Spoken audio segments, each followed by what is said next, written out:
Bismillahirrahmanirrahim. Assalamualaikum warahmatullahi wabarakatuh. Innal hamdalillah nahmaduhu wa nasta'inuhu wa nastaghfiruh wa natubu ilayhi wa na'udzu billahi min shururi anfusina wa sayyiati a'malina. Man yahdihillahu fala mudilla lahu wa man yudlil fala hadiya lahu. Asyhadu an la ilaha illallah wahdahu la syarika lahu wa asyhadu anna Muhammadan 'abduhu wa rasuluh. La nabiyya ba'da. Allahumma shalli wa sallim wa barik ala nabiyyina Muhammadin wa ala alihi wa sahbihi wa man tabi'ahum bi ihsanin ila yaumiddin. Amma ba'd, faqala Allah ta'ala fil Qur'anil Karim, a'udzu billahi samil 'alim minasy syaithanir rajim. Bismillahirrahmanirrahim. Hal yastawi alladhina ya'lamuna wal ladhina la ya'lamun, innama yatadhakkaru ulul albab. Qala Rasulullah sallallahu alaihi wasallam, man salaka tariqan yaltamisu fihi 'ilman sahalallahu lahu tariqan bihi ila jannah. Sadaqallah wa sadaqa Rasulullah sallallahu alaihi wasallam. Hadirin jamaah salat subuh masjid Istiqamah yang dirahmati Allah Subhanahu wa taala, segala puja dan syukur kepada Allah dan salawat serta salam semoga senantiasa tercurah kepada Nabi kita Muhammad sallallahu alaihi wasallam. Insyaallah kita akan melanjutkan kajian kitab Fiqh Sunnah karangan Syekh Sabiq. Namun sebelumnya saya menyampaikan masih bulan Syawal, taqabbalallahu minna wa minkum shalihal a'mal wa kullu 'amin wa antum bi khair. Semoga Allah menerima amal ibadah kita sepanjang bulan Ramadan yang sudah berlalu, dan setiap tahun kita senantiasa dalam kebaikan dan keberkahan Allah Subhanahu wa taala. Nah, saat ini kita sudah bulan Syawal yang akhir ya sekalian. Bulan Syawal ini artinya peningkatan sebenarnya. Arti Syawal itu sendiri adalah peningkatan. Ya. Namun realitanya kalau kita lihat dari sekalian, biasanya selesai bulan Ramadan, selesai pula semangat kita dalam ibadah ya. Semangat kita baca Quran, semangat kita dalam qiyamul lail, semangat kita dalam bersedekah ya. Itu tidak seperti bulan Ramadan ya. Padahal ini sebenarnya bulan peningkatan ya, meskipun seandainya tidak meningkat amat, paling tidak jungsep amat gitu ya. Artinya tidak langsung terjun bebas ya. Harus kita pertahankan ya, kebiasaan baik yang ada pada bulan Ramadan. Dulu para ulama salaf dan sekalian, ketika selesai bulan Ramadan itu mereka berdoa kepada Allah Subhanahu wa taala selama sepanjang 6 bulan. Memohon kepada Allah supaya amal ibadahnya diterima oleh Allah Subhanahu wa taala. Kemudian 6 bulan berikutnya mereka sudah mulai berdoa memohon kepada Allah supaya dipertemukan dengan bulan Ramadan. Jadi sepanjang 6 bulan setelah Ramadan mereka berdoa supaya amalannya itu diterima oleh Allah Subhanahu wa taala. 6 bulan berikutnya mereka sudah memohon pada Allah supaya dipertemukan dengan bulan Ramadan. Nah, jadi sekalian yang dirahmati Allah, mungkin ini sekedar sebagai renungan saja. Ketika bulan Syawal itu sudah masuk ya, atau berakhir bulan Ramadan, yang mungkin tadinya tempat-tempat hiburan, tempat-tempat yang bisa menimbulkan maksiat itu ditutup pada bulan Ramadan. Tapi ketika sudah menginjak Syawal tanggal 1 saja, itu sudah mulai dibuka kembali. Yang seharusnya kan tadi peningkatan. Nah, inilah barangkali paradigma ini yang harus kita ubah dalam diri kita, bahwasanya ibadah kepada Allah ini setiap saat. Ibadah kepada Allah itu setiap saat, tidak pada waktu-waktu tertentu. Maka wa'bud rabbaka hatta ya'tiyakal yaqin. Ibadahlah kepada Allah sampai Allah sampai datang kematian. Baik saudara sekalian, mungkin satu hal saja saya mengingatkan ya, tapi ini mungkin sudah tidak cukup ya, karena sekarang sudah tanggal Syawal tanggal berapa? Tanggal berapa? Waktu itu kita hari raya tanggal 5 Juni ya, tanggal 5 Juni. Kemungkinan mengakhiri Syawal di tanggal 3 atau tanggal 4 Juli ya. Sekarang sudah tanggal 30 tanggal 30. Anggaplah sekarang ini tanggal 26 ya. 26, 27, 28, 29, 30. 26. Sekarang tanggal 30 ya, berarti 30 sampai berapa? 31 atau 30? 30 ya. 30, 1, 2, 3, 4. Tinggal 5 hari. Tanggal 5. Jirahnya sama tanggal Syawalnya tanggal 5. Tanggal 5 kayaknya berapa? 31 Syawal. 30. Berarti masih ada 6 hari ya. 6 hari dengan hari ini.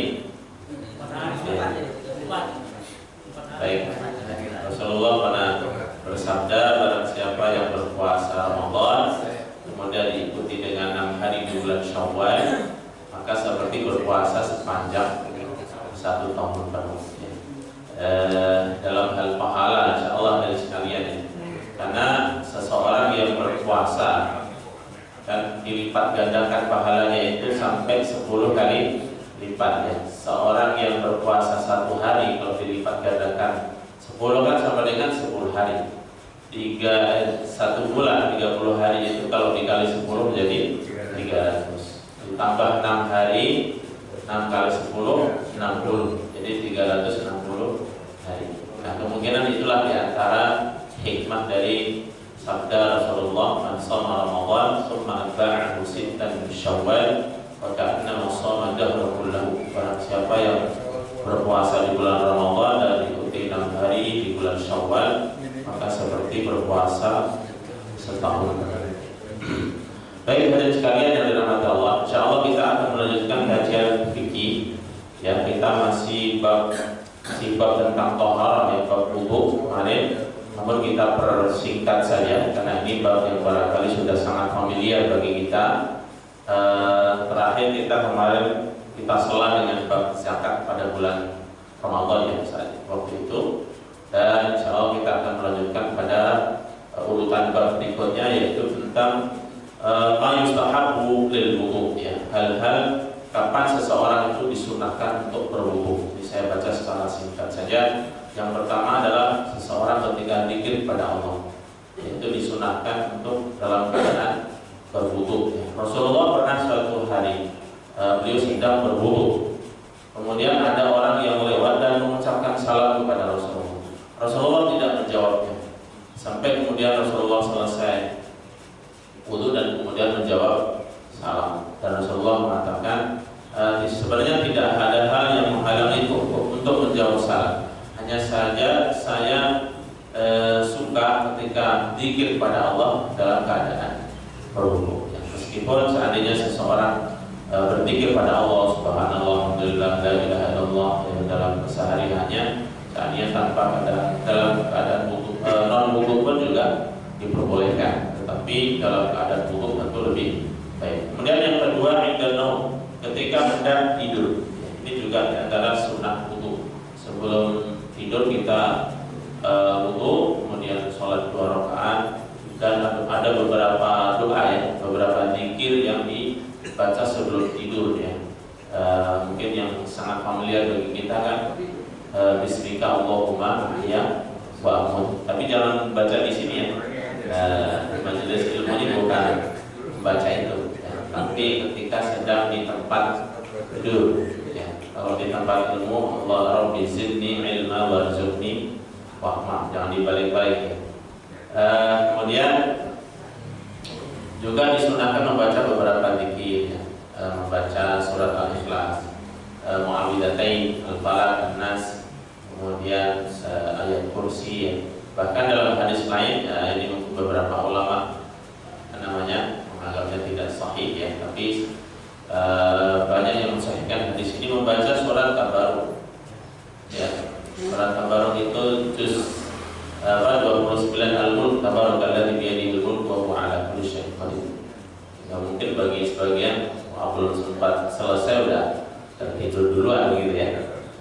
Di antara sunnahnya hadirin sekalian, ketika membaca zikir tadi itu Rasulullah meniupkan, setelah membaca itu meniupkan tangannya meniupkan tangannya dengan disertai namanya nafku. Nafku itu adalah tiup dengan agak sedikit basah, ya tidak sampai berlumuran bukan ya, tapi tiupan yang sedikit basah ya.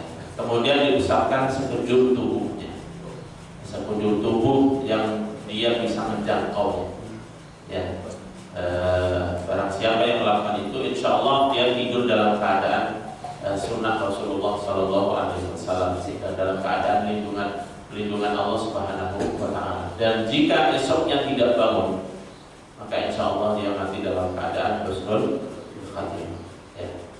Kalau seandainya kita tidur mimpinya yang macam-macam, kemana, kesana, kemari dan sebagainya ya, mungkin sebelum tidur kita tidak menjalankan sunnah-sunnah itu. Ya minimal tadi lah doa, zikir sebelum tidur. Nah, di antara yang disunahkan adalah wudu. Yang ketiga, istahabul wudu lil junub. Bagi orang yang junub sebelum mandi itu juga disunahkan untuk berwudu, atau ketika dia akan tidur, ya misalnya suami istri melakukan hubungan kemudian akan tidur tidak langsung mandi, maka disunahkan untuk berwudu. Atau ketika dia akan mandi juga disunahkan untuk berwudu. Wudu seperti wudu salat, ya, kecuali bagian kaki, ya tidak harus dibasuh saat itu. Jika mandinya ini menggunakan air yang ada di ember, tapi seandainya langsung wudu selesai seperti wudunya sholat, maka itu boleh.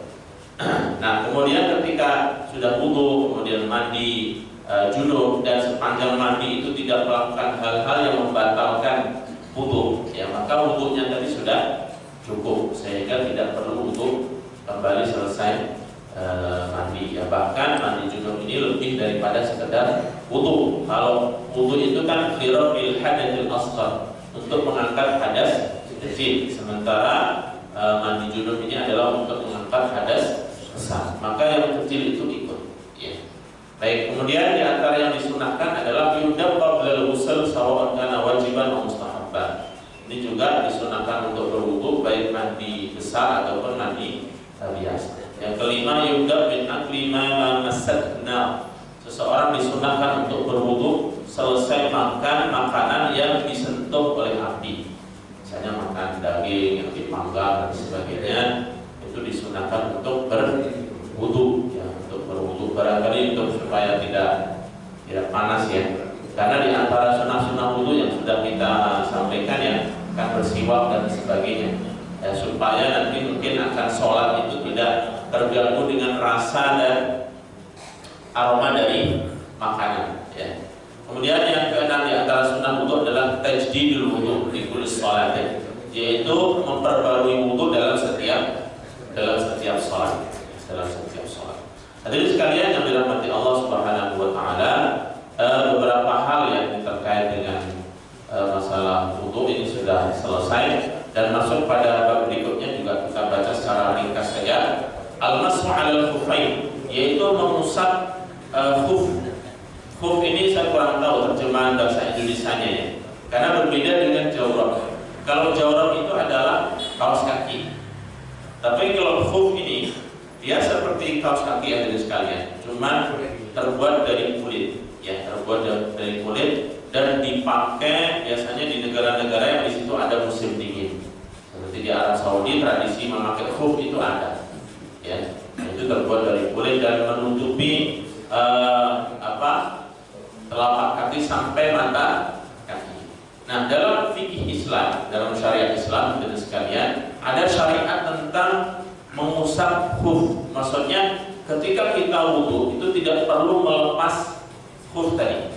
Begitu juga seseorang yang menggunakan kaos kaki juga diperbolehkan ketika wudu hanya mengusap di atasnya saja.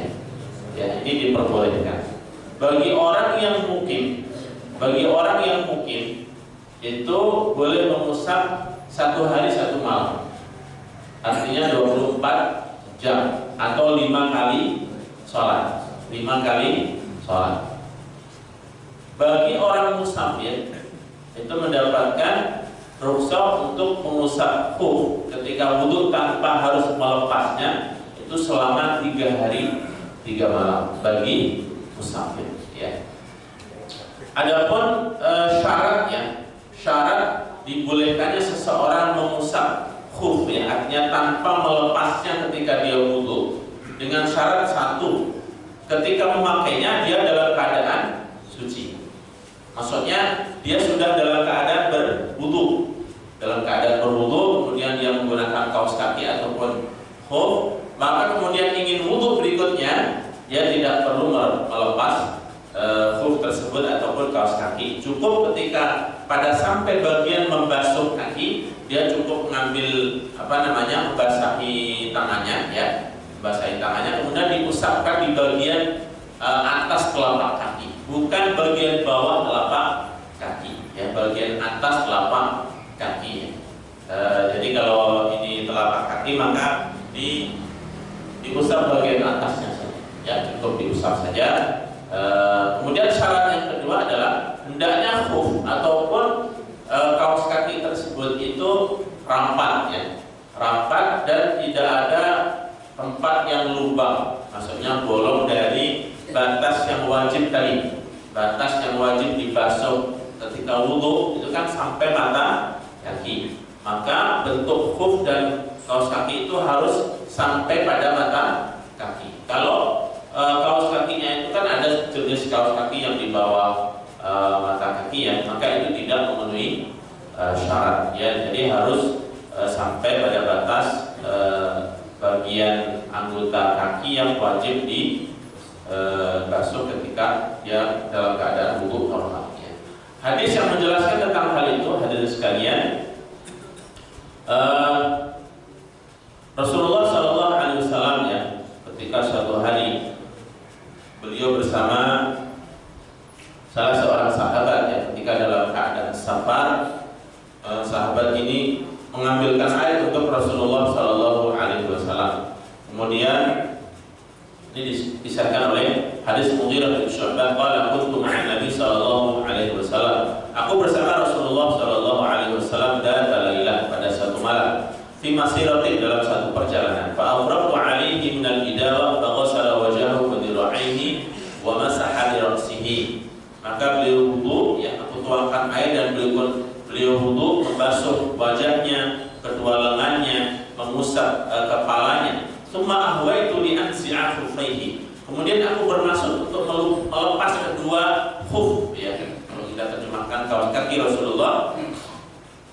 Maka Rasulullah bersabda, faqala da'huma, biarkan dia, enggak usah dilepas. Fa inni adkhaltuhuma tahiratain, karena aku menggunakannya saat aku dalam keadaan suci, ya. Jadi syarat yang kedua, seseorang ketika ingin wudu dan tidak ingin melepas kaos kakinya atau khuf, ya, maka ketika memakainya tadi sudah dalam keadaan suci, ya. Kemudian berikutnya hadirin sekalian, yang membatalkan seseorang tidak boleh untuk mengusap kaos kaki ataupun khuf ini adalah ketika sudah lewat masa berlakunya. Kalau tadi seorang mukim selama 1 hari 1 malam, kalau bagi musafir 3 hari 3 malam. Yang kedua adalah ketika dia terkena hadas besar, junub, maka tidak boleh mengusap khuf ataupun kaos kaki, karena dia harus melepasnya dan harus mandi besar. Kemudian yang ketiga, naz'ul khuf, dia sudah sempat mencopot khufnya tadi, dan sementara dia dalam keadaan tidak berwudu, maka dia ketika menggunakannya dalam keadaan tidak bersuci, maka tidak boleh ketika wudu berikutnya ingin mengusap di atas khuf ataupun kaos kaki. Nah, itu hal-hal yang membatalkan seseorang tidak boleh mengusap di atas kaos kaki ataupun. Itu terkait tentang masalah syariat mashul khuffain, ya. Kalau kita baca soalnya panjang, ya. Sekali lagi karena ini saya anggap materinya sudah sangat familiar bagi kita. Ya, kemudian yang berikutnya dari sekalian tentang babul ghusl, bab tentang mandi, ya. Mandi ini adalah menyiramkan air ke sekujur tubuhnya. Ini namanya mandi besar, ya. Mandi besar, atau sering kalau dulu saya masa kecil itu disebut dengan mandi gajah, ya. Karena waktu itu ya dianggap hewan yang paling besar barangkali. Mungkin kalau guru-guru kita dahulu tahu tentang dinosaurus dan sebagainya, barangkali mandi dinosaurus begitu ya. Tapi intinya adalah mandi besar. Mandi besar ini adalah menyiramkan sekujur air ke sekujur tubuh ya, ta'mimul badan bil ma'i. Dan ini disyariatkan oleh Allah Subhanahu wa taala dalam firman-Nya, wa in kuntum junuban fatahharu. Jika kalian dalam keadaan junub maka bersucilah. Kapankah seseorang wajib mandi besar? Yang pertama adalah khurujul mani syahwat, yaitu ketika seseorang keluar mani dengan syahwat, binnaum awil yaqdah, baik keluarnya itu dalam keadaan tidur maupun dalam keadaan berjaga. Dan al-unta berlaku bagi laki-laki maupun perempuan ya. Hada fi qauli 'amatil fuqaha. Ini adalah menurut pandangan para ulama bahwasanya keluarnya mani dengan syahwat ini wajib mandi besar ya. Karena sebagian yang lain bahwasanya keluarnya mani baik dengan syahwat maupun tanpa syahwat tetap wajib mandi besar. Kalau di sini disebutkan dalam buku Said Sabiq ini didasari dengan ketika didasari dengan syahwat. Bagaimana yang dengan tidak syahwat? Di sini disebutkan bahwa suwar kathiran mantaqa'a ahbabna nunabbih 'alaiha lil hajah ilaiha. Ada beberapa kondisi di mana seseorang juga ada keluar mani namun tidak karena syahwat. Misalnya, idza kharaja al-mani min ghairi syahwat bal li maradin aw baradin fala yajibu ghuslu. Seseorang yang keluar mani bukan karena syahwat tapi karena dia sakit. Dalam keadaan sakit ataupun dalam keadaan cuaca dingin ya sampai keluar, maka penyebab ini yang melatar belakangi keluarnya mani tidak mewajibkan mandi. Ya, ini dalam buku Said Sabiq didasari dengan hadis Ali radhiyallahu anhu, anna Rasulullah sallallahu alaihi wasallam qala lahu fa idza fadhahta al-ma' faghtasil. Jika air yang maksudnya mani itu keluar dengan syahwat maka mandilah. Maka mafhum mukhalafahnya jika tidak didasari dengan syahwat maka tidak berkewajiban mandi. Kemudian idza ihtalama wa lam yajid maniyan fala ghusla alaihi. Jika seseorang mimpi, maksudnya mimpi dewasa ya, namun tidak sampai keluar, maka tidak diwajibkan untuk mandi. Ya, tidak diwajibkan mandi. Yang ketiga, idza intahaba minan naum wajada balalan wa lam yadkhul ihtilaman fa idza tayaqqana annahu mani fa alaihi al-ghusl. Jika seseorang bangun tidur dan menjumpai di pakaiannya itu ada basah dan dia yakin bahwasanya basahnya itu adalah basah air mani, maka dia wajib mandi. Meskipun dia tidak ingat ketika tidur itu dia mandi atau tidak. Ya, ini kebalikan dari poin yang kedua tadi. Li'anna dhahir anna khurujahu kana li-ihtilamihi, ya. Karena secara lahiriah seorang tersebut yang melihat kondisi itu kemungkinan besar keluarnya adalah disebabkan karena mimpi, hanya saja barangkali dia terlupa. Kemudian hadirin sekalian, jika seseorang misalnya nih pagi hari selesai misalnya jam 8 jadi dia sudah sholat subuh dan sebagainya, dia baru sadar melihat di pakaiannya itu ada bekas misalnya air mani. Apakah dia wajib mengulangi sholat subuhnya atau tidak? Maka para ulama menjelaskan kapankah dia terakhir tidur. Kalau terakhirnya dia tidur itu memang sebelum subuh tadi, maka dia wajib mandi dan kemudian mengulangi subuhnya. Tapi kalau misalnya dia setelah subuh itu sempat tidur, misalnya nih ya, setelah subuh misalnya tidur, maka kemungkinan keluarnya tadi adalah pada tidur yang terakhir, sehingga dia wajib mandi dan tidak perlu mengulangi sholat subuhnya. Ya. Baik. Kemudian hadirin sekalian, di antara yang mewajibkan seseorang mandi besar adalah atau mandi junub iltiqaul fitanain, yaitu bertemunya kedua kelamin laki perempuan suami istri. Jika bertemu maka wajib mandi. Ya, maksudnya bertemu ini bersegama. Meskipun walilah yang sir, meskipun tidak sampai keluar, ya, dia wajib untuk mandi. Rasulullah SAW, innamal ma'u minal ma', sesungguhnya air itu terbuat dari air. Ini bahasa kiasan. Ya, Rasulullah SAW juga bersabda, idza jalasa baina syahbaihi al-arba', jika seorang suami sudah berada bersama dengan istrinya, thumma jahadaha, dan menggaulinya, faqad wajaba 'alaihi al-ghuslu anzala am lam yunzil, ya, maka wajib baginya mandi jika sudah menggaulinya, baik keluar ataupun tidak, ya.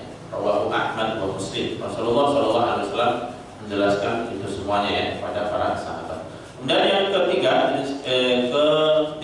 sekalian, di antara yang mewajibkan seorang mandi besar adalah inqitha'ul haid wan nifas, yaitu ketika sudah selesai dari haid dan nifas. Ya, haid ini adalah darah yang keluar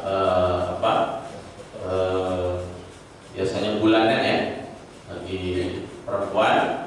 Adapun nifas ini adalah darah yang keluar selesai seseorang setelah melahirkan, ya, seseorang setelah melahirkan. Nah, disebut dengan nifas. Nanti ada beberapa pembahasan mudah ataupun masa haid dan masa nifas. Yang keempat, hadirin sekalian, di antara yang wajib mandi adalah al-maut, yaitu mati. Maksudnya ini dimandikan, ya, tidak mandi sendiri. Ya, dimandikan. Orang yang mati maka wajib dimandikan, kecuali beberapa kondisi, seperti orang yang mati syahid, mati di medan perang, ataupun orang meninggal mati tidak memungkinkan untuk dimandikan. Misalnya mati kebakaran ataupun kecelakaan yang mungkin jasadnya ini sudah tidak berwujud lagi, mungkin tidak memungkinkan, ya, maka tidak perlu dimandikan. Kemudian yang kelima, yang terakhir, seseorang wajib mandi adalah al-kafir idza aslam, orang kafir yang masuk Islam, ini wajib untuk mandi, ya. Kemudian hadirin sekalian, ma yahrum 'alal junub, beberapa hal yang diharamkan bagi orang yang sedang dalam keadaan junub, ya. Junubnya tadi bisa dalam keadaan haid, atau bisa dalam keadaan nifas, atau ketika orang berhubungan dan belum mandi, maka dianggap sebagai junub, ya. Yang pertama adalah sholat. Sholat ini tidak diperbolehkan. Seseorang sholat harus dalam keadaan suci, baik suci dari hadas besar maupun hadas kecil, ya. Kemudian yang kedua, tawaf. Tawaf ini juga tidak boleh dalam keadaan tidak bersuci, ya, harus dalam keadaan suci. Kemudian yang ketiga, mashul mushaf wa hamluhu, menyentuh mushaf dan membawanya. Ini juga tidak diperbolehkan bagi orang yang dalam keadaan junub. Yang mungkin pertemuan sebelumnya sudah muncul beberapa pertanyaan, ya, yang dimaksud dengan mushaf seperti apa, dan sebagainya. Yang dimaksud dengan mushaf ini adalah murni dia lembaran yang di situ isinya adalah Al-Quran, kalamullah. Kalau di situ kitab yang isinya ada tafsirnya, ada terjemahannya, maka ini hukumnya berbeda. Sebagaimana juga handphone yang ada aplikasi Al-Qurannya, tentu kita tidak pernah mengatakan bahwasanya handphone itu adalah mushaf, gitu, ya. Cuma ketika kita buka aplikasi itu dan kita baca, memang kita sedang membaca Al-Quran, tetapi kita tidak menyebut bahwasanya handphone itu sebagai mushaf, ya. Nah, kecuali mayoritas ulama berpandangan bahwasanya seorang yang dalam keadaan junub tidak boleh menyentuh Al-Quran dan membawanya, kecuali ulama Zahiriyah yang dipelopori oleh Ibnu Hazm. Beliau berpandangan bahwasanya seorang dalam keadaan junub pun boleh memegang Al-Quran. Dalilnya apa? Ibnu Hazm berpandangan, fahada Rasulullah sallallahu alaihi wasallam ba'atha kitaban wa fihi hadhihi al-ayah ila nasara. Rasulullah sallallahu alaihi wasallam dalam masa hidupnya itu sering mengirim surat-surat kepada para raja-raja, raja Romawi, raja Persia. Sementara dalam isi surat itu ada ayat Al-Quran yang ajakannya untuk masuk Islam. Tentu orang-orang Nasrani itu menyentuh lembaran tersebut dan bahkan membaca isi ayat itu. Maka dalil ini dijawab oleh mayoritas ulama bahwasanya surat yang dikirim oleh Rasulullah itu tidak dikategorikan sebagai mushaf, ya, tidak dikategorikan sebagai mushaf karena di dalam surat Rasulullah itu selain isinya ada ayat Al-Quran, juga ada tulisan-tulisan yang lain yang bahasa Rasulullah SAW untuk mengajak kaum Nasrani ya, memeluk agama Islam. Kemudian yang keempat, di antara hal yang diharamkan bagi orang yang junub adalah qiraatul Quran, membaca Al-Quran. Ini juga tidak tidak diperbolehkan. Cuma nanti ada beberapa pertanyaan ya dari sekali ini, kasusnya bagi guru yang memang profesinya itu adalah mengajar Al-Quran. Kalau setiap bulan dia harus libur, berarti setiap bulan itu ada 7 hari, 6 hari, 7 hari, 8 hari dia tidak mengajar gitu ya. Oleh karena itu sebagian ulama dalam kondisi-kondisi darurat, maka dia berusaha semaksimal mungkin untuk tidak bersentuhan dengan mushaf, mungkin dengan cara menulisnya di papan tulis ya, kemudian murajaahnya ya, barangkali dengan teknik orang lain disuruh membacanya dan sebagainya.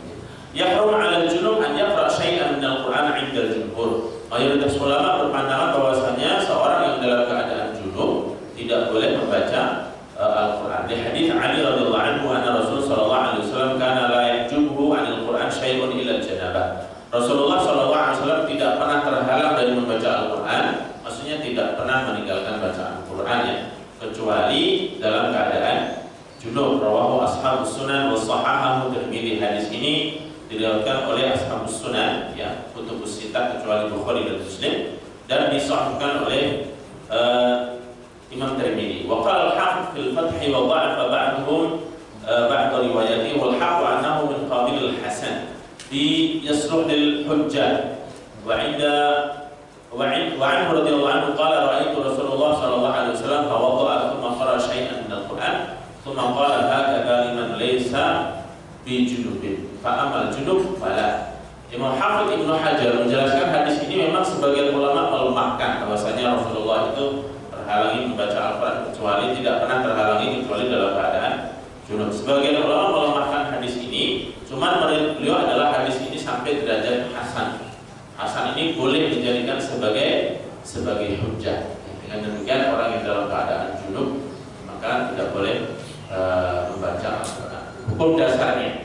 Yang kelima, di antara yang dilarang bagi orang yang sedang dalam keadaan junub adalah al-mukthu fil masjid, yaitu berdiam diri ataupun menetap di masjid. Ini tidak diperbolehkan kecuali hanya lewat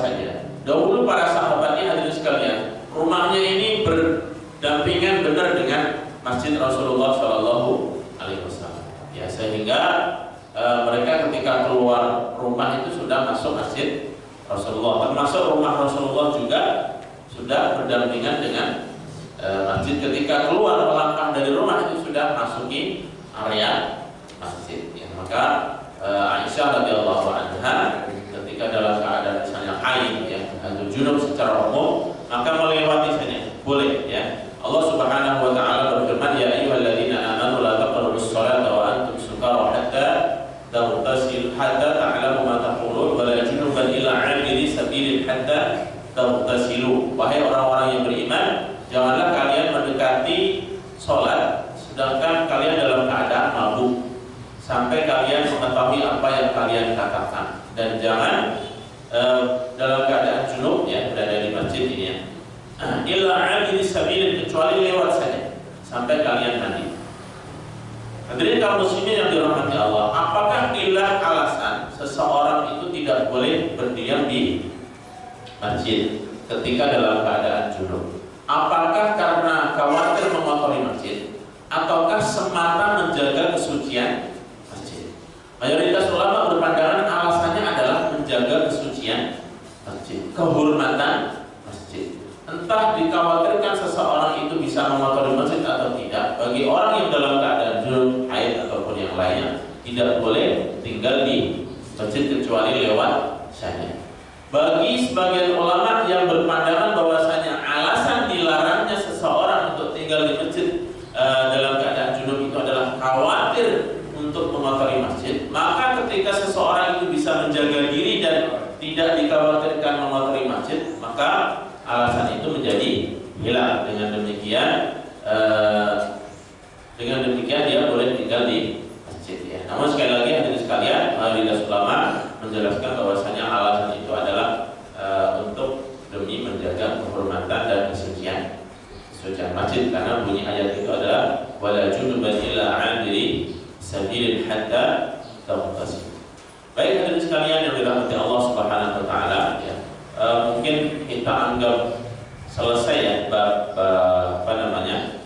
bersuci ini. Masih ada beberapa poin sebenarnya sunah-sunah wudu ya. Mungkin insyaallah kita semuanya sudah paham kapan seseorang disunahkan untuk mandi ya. Seseorang disunahkan untuk mandi seperti mandi Jumat ya. Kemudian mandi hari raya, mandi ketika ihram ya, seseorang akan berniat untuk ihram ketika sudah di miqat ya. Kalau dari penduduk Madinah itu biasanya sampai ke Bir Ali ataupun dari masjidnya itu dia mandi, ini juga disunahkan. Kemudian disunahkan mandi juga ketika memasuki kota Makkah, ini juga disunahkan. Kemudian yang berikutnya juga ada sekalian ketika wukuf di Arafah, ini juga disunahkan untuk mandi.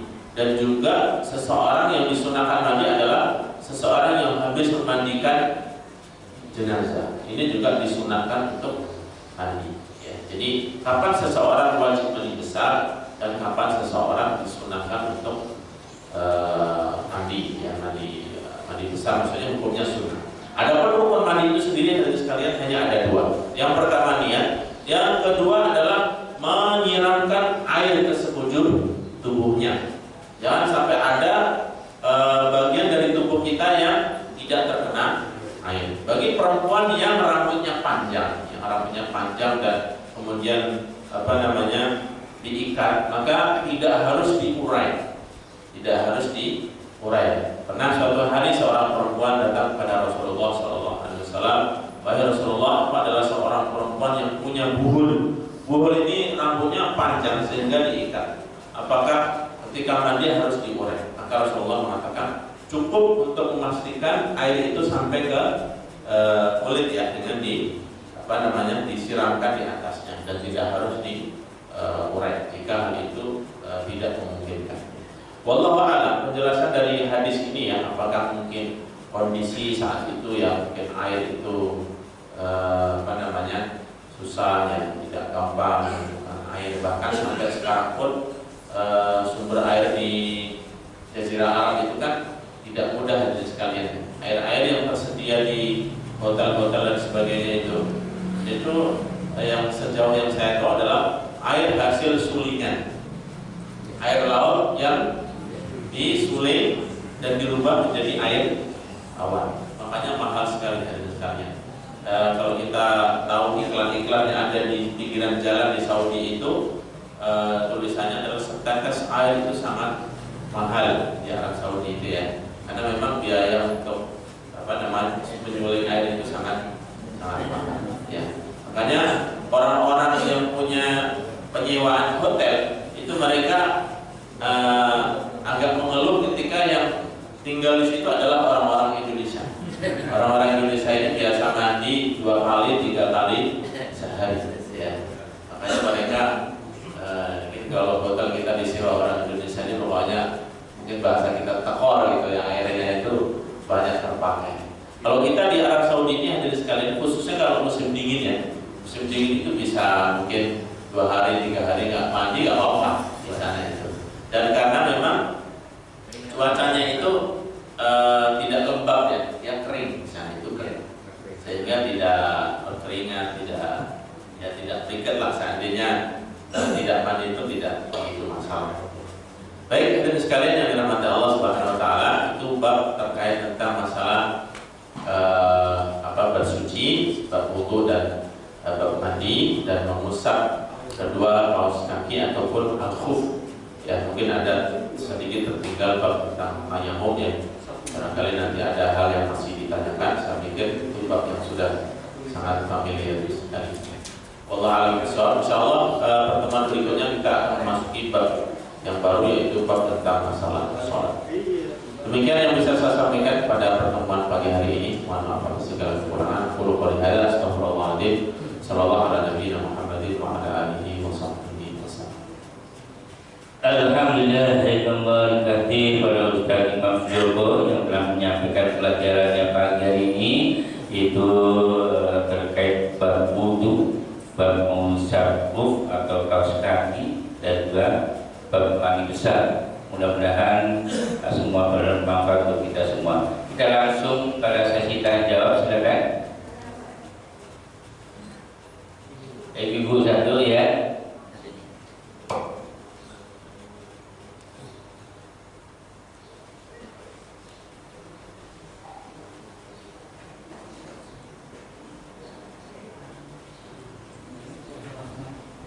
Assalamualaikum warahmatullahi wabarakatuh. Pak Ustaz, sedikit saya bertanya mengenai niat atau nawa itu dari puasa sunat. Kebetulan di bulan Syawal, saat kita memulai Syawalannya pertama, kebetulan bertepatan pula pada hari itu hari puasa sunat Ayyamul Bid. Kemudian juga di luar Syawal, apabila kita sudah insya Allah mungkin melaksanakan puasa Kamis dan Senin atau Senin dan Kamis. Kemudian pada hari itu juga ada puasa sunat Ayyamul Bid. Bagaimana dengan nawaitu kita atau niat kita? Apakah kita mendoakan untuk dua puasa itu, atau kita hanya boleh memilih satu dari puasa itu? Itu yang pertama, Ustaz. Kemudian yang kedua, saya mohon maaf sekali karena saya pernah mendengar juga di tausiah di televisi bahwa bagi perempuan yang haid itu hanya ada 4 larangan, yaitu dilarang sholat yang tidak diganti, kemudian dilarang puasa tapi yang diganti kalau ini puasa wajib, dan kemudian bersetubuh, dan kemudian tawaf. Bagaimana kondisinya apabila untuk membaca kitab suci Al-Quran atau memegang kitab suci Al-Quran? Terima kasih Pak Ustaz. Wabillahi taufiq wal hidayah. Wassalamualaikum warahmatullahi wabarakatuh. Ya, masih ada lagi?